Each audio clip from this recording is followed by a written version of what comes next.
Celta 1, Real Madrid 2. Hola, muy buenas a todos, bienvenidos al canal. Vamos a comentar esta importantísima victoria del Real Madrid, porque es así, es un partido que era realmente importante teniendo en cuenta cómo se ha puesto la liga, teniendo en cuenta que vienes de la derrota contra los Osasuna. Además, quieras o no, este partido es justo antes del partido contra el City, así que a nivel emocional podía ser un partido ciertamente importante y obviamente a nivel clasificatorio, pues el haber podido perder este partido contra el Celta en caso de que el Barça ganase el suyo contra el Athletic Club, pues nos ponía 7 puntos y además teniendo en cuenta las dinámicas de ambos equipos, especialmente la del Real Madrid, pues todo hacía pensar que podíamos estar ya ante prácticamente el partido definitivo, ¿no?, de la liga. Así que por todo ello y por la cantidad de bajas que teníamos, que tenemos en general, pero que especialmente teníamos en este partido, porque a los lesionados se sumaban los sancionados, teníamos 11 bajas. O sea, todo, absolutamente todo el banquillo del Real Madrid en este partido estaba formado por canteranos,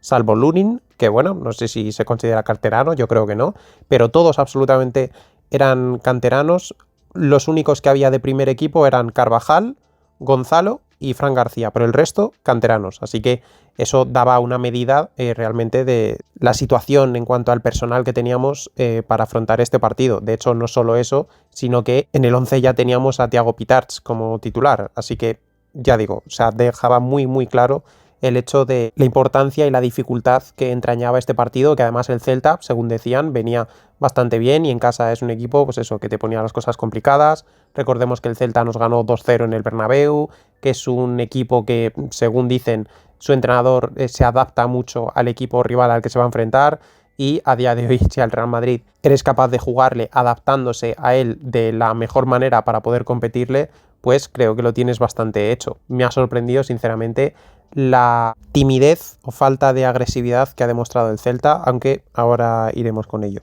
Cuanto al 11, pues formábamos con Thibaut Courtois en la portería, Trent Alexander-Arnold de lateral derecho, pareja de centrales Asensio y Rüdiger, Asensio que finalmente sí ha podido jugar, que parecía que estaba en dudas por ese golpazo que se dio el otro día y ese problema cervical que ha tenido. Afortunadamente ha podido jugar y no parece que se haya resentido durante el partido de esas molestias, así que lo celebramos, por supuesto, y en el lateral izquierdo a Mendy. Me gustaría hablar de Ferland Mendy porque es que me parece un caso extrañísimo, porque este jugador muchos lo damos por acabado, digamos, en el sentido de que pues muchas veces o está lesionado, no está ni convocado y tal, pero siempre que el Real Madrid ha tenido una urgencia de sacar en el lateral izquierdo a Ferland Mendy ha jugado. O sea, no sé si ha sido la casualidad de las casualidades, pero esto es así. Y además, no sé vosotros, pero yo cada partido que ha jugado Ferland Mendy, desde que parece que está acabado y tal, más allá de que a lo mejor mañana ya tenemos parte médico de Mendy de que ha vuelto a lesionarse o lo que sea, pero cada partido que ha jugado Mendy, a diferencia de lo que se le ve cuando sale Carvajal, que lo estamos comentando, no se le ve nada mal. O sea, no le percibo que sea un jugador que esté ni mucho menos acabado. Entonces, todo lo que rodea a este jugador es misticismo, porque recordemos que es un jugador al que ha sido renovado, pero que no ha sido anunciada su renovación. No sé, es una cosa rarísima lo de Mendy, que hoy ha estado bien, no ha estado excesivamente exigido, pero no se le ha notado como sí que se le han podido notar a Carvajal las costuras en momentos en los que, ya no digo esa pelea con Víctor Muñoz, que ahí sí que estaba exigido de verdad, ¿no? Pero el otro día le vimos una carrera y dices, ostras, es que está completamente acabado. No es el caso de Mendy, es una cosa bastante extraña. Y en el centro del campo, línea de 4 con Fede, Arda, Tchouaméni y Thiago Pitarch, y arriba Vinicius, el habitual titular del Real Madrid, y en este caso en su pareja le acompañaba a Brahim. No jugaba Gonzalo, jugaba Brahim. En cuanto al partido, me ha dado la sensación de que se ha estado firmando tablas constantemente cada vez que el rival tenía el balón. Me explico, no he visto ningún tipo de actitud presionante ni por parte del Real Madrid para robar el balón cuando se perdía, ni por parte del Celta, salvo algún tramo concreto en el que el Real Madrid sí ha ido un poco más arriba, como especialmente en el inicio de la segunda parte. No, o sea, cada vez que el Celta tenía el balón, el Real Madrid replegaba, incluso en 5-4-1, en 5-3-2, 4-4-2 también, iban, bueno, según iban cambiando la posición de Fede Valverde, también de Brahim, de Thiago Pitarch, bueno, según iban cambiando esas posiciones, el Real Madrid aún así replegaba y dejaba al Celta triangular sin ningún tipo de peligro, también te digo, porque en el momento en el que el Madrid cerraba un poco de filas, el Celta no tenía muchas herramientas para realmente abrirnos, ¿no? Y sobre todo se daba en el caso contrario, y es que el Madrid ha tenido mucha más posesión que el Celta, pero en una situación similar, igualmente. Cuando el Real Madrid recuperaba el balón, el Celta replegaba en 5-4-1 y al Madrid le dejaban mover el balón todo lo que quisieran. Y las posesiones del Madrid solo se rompían si algún jugador del Real Madrid se trataba de saltar el plan en base a buscar un disparo lejano o un pase filtrado muy complicado o alguna acción individual en la que pues, perdiese el balón de manera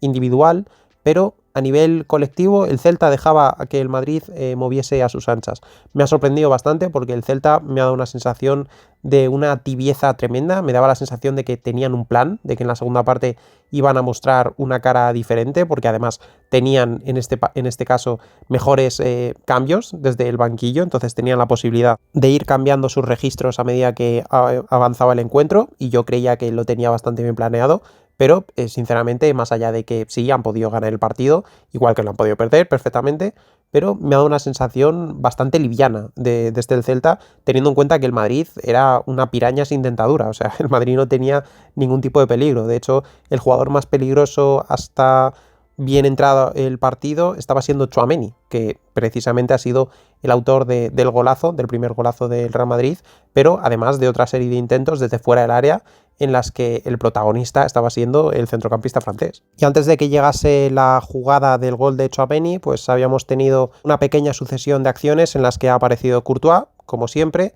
En el minuto 5 paraba un tiro cruzado de Borja Iglesias abajo, desde el tiro, se producía desde la frontal del área, ya empezaba salvándonos el belga en una situación en la que Borja se había logrado encontrar un hueco bastante amplio como para poder soltar bien el disparo.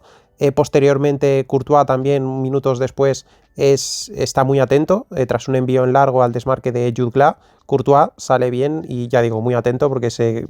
ponía en una situación ciertamente peligrosa en caso de no haber leído bien esa salida a Courtois, porque se hubiera quedado bastante solo Jude Gla precisamente contra el belga. Y la jugada siguiente teníamos la acción de Vinicius al palo, también un pase espectacular de Trent en un balón en el que controla tras un cambio de orientación desde el sector izquierdo, el balón le queda botando, aprovecha ese bote de balón, mete el pase con el empeine exterior, aprovechando el bote, ya digo, los centrales se duermen, Vini los sobrepasa a los dos y al primer toque define cruzada, el balón pega en un palo y se va por la línea hasta el otro. Una pena no habernos adelantado en esa jugada, aunque poco ha importado realmente porque un minuto después ya llegó el gol de Tchouaméni, pero especialmente quizá si hubiese entrado ese balón a lo mejor hubiéramos visto un Vinicius diferente, porque el brasileño, a diferencia del partido contra el Getafe, que estuvo en todas y que era balón a Vinicius y que Vinicius generase, en este caso no. En este caso, cierto es que el contexto del Celta ha sido diferente al partido contra el Getafe, pero se veía un Vinicius menos activo mentalmente. No sé hasta qué punto estaba pensando, quieras o no, en la eliminatoria contra el City. Eso, bueno, ya lo veremos en el siguiente partido contra el Manchester, porque dependiendo de la actitud que tenga Vinicius en ese partido, igual puedo entender ese freno con el que creo yo que ha jugado este partido, o igual no, igual simplemente pues no tenía el día, no le apetecía, que es algo reprobable, por supuesto, pero es únicamente para explicar la situación. Y como digo, en el minuto 10 llegaba el gol de Tchouaméni tras haber hecho un par de intentos el propio centrocampista francés. En una ocasión había disparado fuera por poco tras un disparo bloqueado precisamente. Luego ha habido un córner y en esa situación de córner han hecho una jugada ensayada bastante sencillita. Trent sacaba el córner, Arda llegaba en corto, el turco la puso rasa a la frontal donde Tchouaméni toca al segundo palo, pega en el poste y se mete. Muy buen gol de un Tchouaméni que ya metía goles en el Mónaco, que es un jugador que, pese a ser un jugador de corte defensivo, un pivote defensivo, tiene gol, y siempre os comento que me extraña muchísimo que meta tan pocos goles, especialmente desde el golpeo a media distancia, en frontal de área tal, y también una cosa que yo creo que va a faltar pocos partidos para que lo podamos ver, desde el balón parado. El balón parado, o sea, en cuanto a la capacidad del juego ofensivo, del juego aéreo, creo que Tchouaméni nos tendría que dar mucho más de lo que nos está dando, que no recuerdo ningún gol de Tchouaméni a balón parado de cabeza en el Real Madrid, o si hay, pues igual hay uno y fue hace ya 2-3 años, porque ni me acuerdo, sinceramente. Dejadme en los comentarios si recordáis alguno, porque yo sinceramente no me acuerdo. Y el resto de la primera parte era un poco lo que os decía. El Madrid tenía casi siempre el control del balón, lo cual no quería decir que llevase ni mucho menos un control de jugadas ni un peligro real. De hecho, lo único que hemos podido ver han sido disparos lejanos, en una ocasión de Fede Valverde, tras una larga posesión del Madrid, una de esas que ha tenido en la primera parte especialmente, bueno, en la segunda también, y luego un disparo del propio Tchouaméni también tras un nuevo pase de Arda Güler en una, de nuevo, larga jugada. Pero lo que sí que hemos visto en la primera parte han sido algún que otro acercamiento peligroso por parte del Celta, incluido el gol de Borja Iglesias que empataba el tanto de Tchouaméni. En el minuto 24, un lanzamiento largo, escorado, hacia el sector izquierdo, en una pugna mano contra mano de Swedberg contra Trent. El jugador del Celta le gana la carrera, la arrancada, el recorte, o sea, ni cerca de incomodar al jugador del Celta, el Trent en este caso, en toda la fase de la jugada, en todas las fases de la jugada, ni cerca ha estado de incomodar al jugador del Celta, que tras el recorte ha pausado bien y ha metido un pase al área, donde entraba Borja absolutamente solo y ha definido de zurda abajo. Estaba demasiado cerca el disparo como para que Courtois realmente pudiese haber reaccionado distinto. De esta jugada decir también, pues bueno, que Asensio y Rüdiger han cubierto césped, porque Asensio ha quedado muy lejos de poder interceptar ese balón y Rüdiger no tenía a nadie con el que poder distraerse para poder haber cerrado esa jugada. Y luego además también Tchouaméni ha sido evadido por un Borja Iglesias que partía en la jugada a la misma altura que el centrocampista francés, y pese al partidazo que ha hecho Tchouaméni, pues es una de esas acciones en las que Tchouaméni, a nivel de lectura defensiva, pues ha fallado, porque Borja Iglesias se ha ido de él de manera muy sencilla, y teniendo en cuenta que es un jugador muy pesado, muy alto, sí se mueve bien en el área porque es el oficio del delantero, el de Borja, pero se le ha ido de manera muy sencilla para ser un jugador tan pesado. Y luego hemos tenido una jugada de Jutgla individual por la derecha contra Rüdiger, con un disparo final realmente malo. Llegó a tener pase incluso a Swedberg, que estaba ganando a Trent la posición, aunque la cercanía de Rüdiger en esa acción con Jutgla le dificultaba mucho esa posible opción, esa posible ocasión en la que encontrase ese pase. Pero ya os digo que Trent estaba siendo superado por Swedberg en esa situación, y si le llegan a meter el pase se quedaba en una situación de disparo a bocajarro contra Courtois. Y precisamente estos dos jugadores son los protagonistas de la última acción de la primera parte, y es una parada de Courtois a un disparo de Swedberg. Ya digo, en este caso el remate llega de primeras al primer palo, con un pase que llegaba desde la derecha. En esta ocasión, pues decir que Tchouaméni no termina de cerrar esa situación de pase, aunque también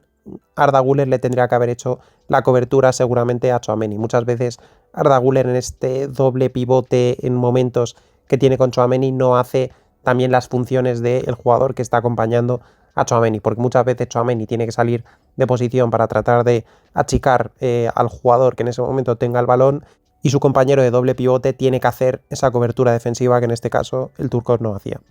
Y en la segunda parte empezábamos con el balón claramente para el Madrid. En este caso el Celta ni la olía. Los primeros 10 minutos de la segunda parte sí que fue un Madrid un poco más agresivo, tratando de robar y de que no permitir esas jugadas precisamente largas del Celta. Te arriesgabas, claro, a que perdieses ese duelo y que te montasen la contra, que quieras o no el Madrid no estaba muy preparado para frenar contragolpes. Pero ya digo, me ha gustado, entre comillas, ese inicio de segunda parte de un Madrid, aunque en cuanto al poderío ofensivo seguíamos sin hacer prácticamente ni cosquillas, ¿no? En el 64 entraba Palacios por Arda Güler. El jugador turco se iba disgustado, no sé si por el cambio o porque estaba protestando la acción del penalti que le acababan de hacer. Bueno, yo en esa situación decir que, a ver, sí le da la patada a Güler. Lo que pasa es que a mí eso en mi fútbol, yo siempre os hablo de mi fútbol, no sé, tema reglamento y tal, pues supongo que reglamento es uno de esos penaltis que puede decir que es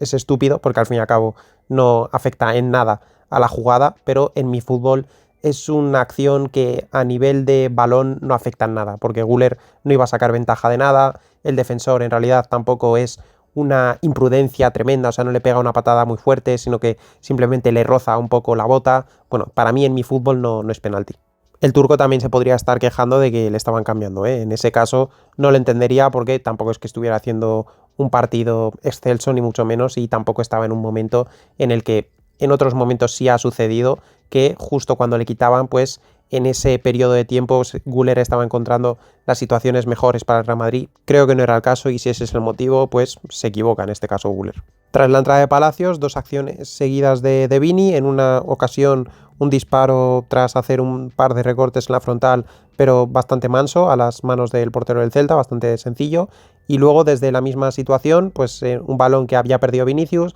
lo recupera Vinicius bien, presionando fuerte, juega con Palacios, busca opción de tiro, el canterano del Madrid, pero se lo bloquean bastante bien. Lo había hecho bastante bien buscando esa opción de tiro, pero en esa ocasión había mucho jugador de manera muy cercana a Palacios capaces de bloquear el disparo, como efectivamente así fue. Y en ese córner que se produce tras ese disparo de Palacios, sucede una acción que nos enteramos unos minutos después de revisión de un posible penalti de Jutgla. Si ves la acción, el penalti de Jutgla por mano es absolutamente sideral, o sea, despeja con la mano. Si dices que es el portero, es una salida de puños del portero. Lo que pasa es que acaban señalando falta de Palacios 1 metro delante de donde se produce la acción de mano. A ver, aquí decir de nuevo, me parece que el empujón de Palacios es muy claro, o sea, me parece que es un empujón muy claro, sinceramente, y me parece que la mano de Jutgla es absolutamente catedralicia. Claro, ¿qué te diría yo? Que en mi fútbol te diría, el empujón que se produce por parte de Palacios no afecta a que luego el jugador del Celta haga semejante estupidez. Pero desde el reglamento igual sí tienes que mirar qué ocurre antes, y lo que ocurre antes es el empujón. Que el empujón, repito, no afecta a la mano posterior, pero sí que, quieras o no, es una falta en ataque, y en el momento en el que hay falta en ataque, pues digamos que se anula lo demás, ¿no? Es una de esas acciones en las que, teniendo en cuenta cómo estaba el partido y tal, pues al Madrid pues nos puede fastidiar mucho que no la piten, pero sinceramente creo que lo mínimo que hemos podido pedir es que se haya revisado en el VAR, que se le haya llamado al árbitro, porque es una jugada que nos habíamos comido todos, y el del árbitro, en este caso, uno de los habituales que nos tocan bastante las pelotas, creo, si no me equivoco, era González Fuertes, pues en este caso lo ha hecho bien, llamando desde la sala de VAR, aunque luego el árbitro, pues bueno, ha visto finalmente ese empujón y no ha señalado el penalti. Poco después, Arbeloa seguía moviendo el banquillo y en este caso metía a Gonzalo por Brahim. Sobre estos dos jugadores, pues decir una cosa bien clara que le he dicho en Twitter y de la que estoy bastante convencido de ello, bueno, porque si no, no lo hubiera dicho. Creo que en el partido contra el Getafe, si cambias a Harry Kane por Gonzalo, no sé si el resultado, porque son jugadores al fin y al cabo que te pueden sacar un gol de debajo de la chistera, ¿no? Un gol absolutamente fuera del guión del partido, pero creo que cambias a Harry Kane por Gonzalo y el partido del inglés hubiera sido muy parecido al del español, porque la tesitura, el contexto en el que estaba Gonzalo contra el Getafe era realmente complicada. Y en este caso me voy al partido de Brahim. El partido de Brahim de hoy, creo que si lo cambias por Ryan Cherki, que bueno, creo que ya sabéis lo que opino de Ryan Cherki, me parece que es igual. Son jugadores que están constantemente necesitados de hacer milagros. Están absolutamente tirados a los leones en el aspecto ofensivo. Con los 4 centrocampistas el equipo es planísimo, planísimo, y además el jugador que va a acompañar tanto en ese caso a Brahim como en el anterior a Gonzalo, como puede ser también a Mbappé, es Vinicius, que ya sabéis que está muy acostado a la izquierda, así que no hay ninguna capacidad para que estos jugadores tengan un socio cercano y se complica muchísimo la labor de los jugadores. En el partido anterior Gonzalo, en este caso Brahim. La siguiente acción destacada del partido pues es el disparo de Yago Aspas al palo, en una situación en la que pues, se nos podrían haber adelantado perfectamente en el marcador. Una muy buena salida por el lado izquierdo del ataque del Celta, de las pocas veces que han sabido sacar bien el balón, en este caso lo han hecho bastante bien, han temporizado bien también cuando llega a la frontal, han encontrado a Aspas en una situación en la que tenía a Asensio demasiado apurado en esa situación y Yago Aspas lo ha leído muy bien, ha tumbado a Asensio con el amago, el balón lo ha cruzado pero ha acabado en el palo afortunadamente, porque de haber entrado ese balón habría sido un palazo tremendo, bueno, y nunca mejor dicho. Y al partido le quedaba mencionar pues que entró Manuel Ángel por Pitarch. De Pitarch decir que creo que ha sido un partido potable, tampoco una maravilla, pero un partido potable, me ha gustado en la presión y tal, pero creo que he de mencionar que es un jugador que no me gusta en una línea de 4 centrocampistas. Creo que es un jugador al que el espacio que debe favorecer a su fútbol es el de un interior, no sé si izquierdo, derecho, pero ese tipo de espacio, cuando estás en el 4-4-2, ni el doble pivote le favorece teniendo en cuenta los jugadores que luego tiene a sus costados y por delante, ni en un costado derecho, en un costado izquierdo. De hecho, por eso se le ve a Thiago Pitarch estar moviéndose constantemente por todo el campo tratando de encontrar su situación. Le ves que cae al sector del lateral izquierdo, del lateral derecho, que va de media punta, que se va de punta, que baja al pivote, que baja a recibir entre centrales. Se le ve constantemente moviéndose y en realidad, teniendo en cuenta que es un jugador que sí, que tiene que tener esa movilidad, al fin y al cabo te mueves en tantos sitios que al final no te encuentran, ¿no? Que es lo que le pasa en algunas ocasiones a muchos jugadores, ¿no? Y incluso a jugadores que ya son experimentados. En este caso estamos hablando de un chaval, pues eso, que está iniciando su carrera en la élite. Bueno, sí, en la élite porque está en el Real Madrid, claro. Mencionar también que en el minuto 93, pues un corte magnífico de Mendy cuando el delantero del Celta ya había superado a Asensio. Es cierto que no había terminado de ser eliminado de la jugada el central español, pero quedaba ya cerca de Thibaut y si no llega a ser por esa cobertura defensiva de Ferland, pues nos habríamos puesto en una situación realmente complicada. Comentar de Asensio también que me ha gustado en realidad el 1-contra-1 que ha tenido contra Borja Iglesias, que es un delantero bastante incómodo respecto a que es un delantero, sí, obviamente, muy lento y tal, pero en cuanto al 1-contra-1 es un delantero muy corpulento, con unas espaldas muy anchas y es muy difícil muchas veces tratar de meter el pie y anticiparse, y creo que especialmente en la segunda parte ha tenido un par o tres de acciones en las que de haberse quedado el balón el delantero español, creo que habrían puesto de cara a sus compañeros y nos habrían generado situaciones de peligro, y creo que eso se ha podido evitar gracias a esa anticipación que ha ido teniendo Asensio en esos minutos, especialmente de la segunda parte. Quiero destacar eso porque me parece que era de justicia hacerlo. Y en el último minuto pues teníamos la victoria con ese gol de Fede Valverde, un balón muerto que queda en la frontal del área, disparo de Fede, rechace afortunado y ponemos el 1-2 absolutamente clave, ya digo, esta victoria encima en el último minuto, fuera de casa, en un partido que estaba señaladísimo en rojo por todas las circunstancias que tenemos nosotros de bajas, por el partido que entrañaba su dificultad, por ser antes del partido contra el City, por jugar antes incluso que el Barcelona, que el Barça va a jugar a San Mamés, que bueno, el Athletic está como está, pero quieras o no, pues una visita a San Mamés en ocasiones se puede complicar, y sobre todo el Barça que a lo mejor está pensando, viene de la Copa y puede estar pensando en la Champions. Bueno, era una jornada propicia para darse el batacazo, y cuando salvas este tipo de jornadas, pues oye, siempre te da ese punto de alegría, y especialmente de manera épica, podríamos decir, con ese gol en el último minuto de Fede Valverde en este caso. Y eso es todo, victoria del Madrid en un juego absolutamente planísimo, ya digo, me ha decepcionado el Celta, podría llegar a deciros, ni mucho menos estamos en un momento en el que tengamos que demandar buen juego por parte del Madrid, ni mucho menos, porque estamos absolutamente en cuadro y en situaciones muy comprometidas desde el punto de vista mental, físico. Bueno, ya sabemos cuál es la situación global, así que ya digo, victoria muy importante. Y a ver qué tal, a ver si el Barça se deja algún punto en San Mamés y luego, pues posteriormente, pues ya veremos qué pasa contra el Manchester City. Y nada más, este es el comentario del partido. Si os ha gustado, dejad un like, suscribíos si no lo estáis, si os gusta el contenido que hago. Dejad en los comentarios qué opináis sobre este partido o sobre cualquier cosa que queráis comentar acerca de ello o de lo que queráis. Como bien sabéis, valoro mucho vuestros comentarios y siempre los respondo porque realmente los valoro y me gusta leerlos. Y nada más, nos vemos en el siguiente vídeo.